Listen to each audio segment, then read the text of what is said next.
ફરજિયાત કે ચૂલા દીઠ કે માથા દીઠ એક રૂપિયો પણ નથી રાખ્યો. એ ખરેખર બહુ મોટી વાત છે.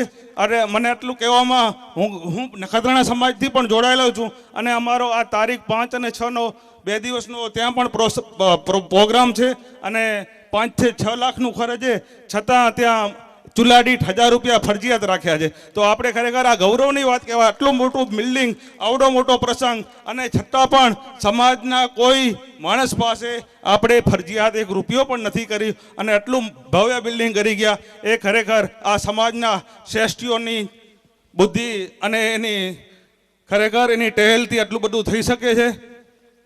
અને બીજી વાત કરીશ કે જે આપણે આ 3 દિવસના પ્રોગ્રામમાં જે મારા યુવાન મિત્રોએ જે કામ કર્યું છે, ખરેખર ખૂબ એને ધન્યવાદ આપવા જેવા છે. રાત દિવસ, કારણ કે આપણે પહેલું કાંઈ નક્કી ન હોય અને તરત જ જે પ્રોગ્રામ એ લોકો ગોઠવી અને જે સરસ કામ કર્યું છે, તો એ ડાયમંડ ગ્રુપ હોય કે યુવક મંડળના ગ્રુપ હોય કે મહિલા મંડળ હોય, એને ખડે પગે રહી અને જે આ કામને એને પોતાનું અંગત ગણી અને જે કામ કર્યું છે, તો ફરી અને એવા યુવાન મિત્રોને આપણે ધન્યવાદ આપીએ. બીજી એક વાત કરીશ કે આપણે અત્યારે આ 50 વર્ષ ઉજવાઈ રહ્યા છીએ. 50 વર્ષ ઉજવીએ છીએ ત્યારે આપણે ખરેખર મનમાં એક મંથન કરવું જોઈએ કે 50 વર્ષ પહેલાં આપણે ક્યાં હતા અને 50 વર્ષ પછી શિક્ષણમાં આપણે ક્યાં છીએ, આપણો ગામ. તો મને વડીલો અને માતાઓને એ જ કહેવું છે, ખરેખર હવેનો સમય એ શિક્ષણનો સમય છે. તો આપણે જો હવે આપણા બાળકોને નહીં ભણાવીએ તો આપણે સમાજ સાથે કે આ દુનિયા સાથે સમય પ્રમાણે આપણે તાલ નહીં મિલાવી શકીએ. જો સમય સાથે આપણે ચાલવું હશે તો આપણે શિક્ષણ એ ફરજિયાત છે અને અનિવાર્ય છે દરેક બાળકોને. એટલે મહેરબાની કરીને હવેના સમયમાં જો આપણે આપણા બાળકોને શિક્ષણ નહીં આપીએ તો આપણા બાળકો અત્યારે તો કાંઈ નહીં પણ ભવિષ્યમાં ચોક્કસ આપણે આપણા બાળકો માફ નહીં કરે.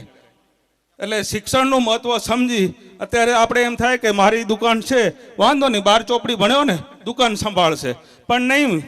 તમે કમસે કમ બધા એમ કહેતા હશે કે ગ્રેજ્યુએટ થઈને શું કરવાનું છે, 3 વર્ષ ખોટા બગાડવા ને, એનાથી 12મી ભણીને ઓફિસે બેસે કે દુકાન સંભાળે. નહીં, મહેરબાની કરીને એવું ક્યારેય નહીં વિચારતા.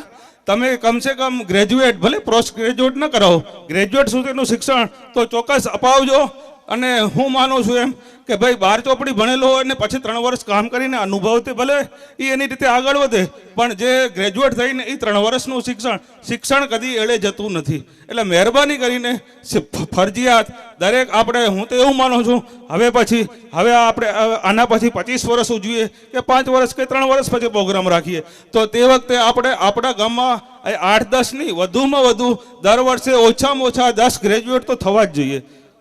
મહેરબાની કરીને અધવચ્ચે શિક્ષણ ક્યારેય ન મૂકતા, ગ્રેજ્યુએશન કરો. હવે તો કેટલી બધી ડિગ્રી કોલેજો છે કે કેટલી બધી ફેકલ્ટીઓ છે, ક્યાં ગમે તે ફેકલ્ટીમાં આપણે જઈ શકીએ છીએ, આપણા બાળકોને મૂકી શકીએ છીએ.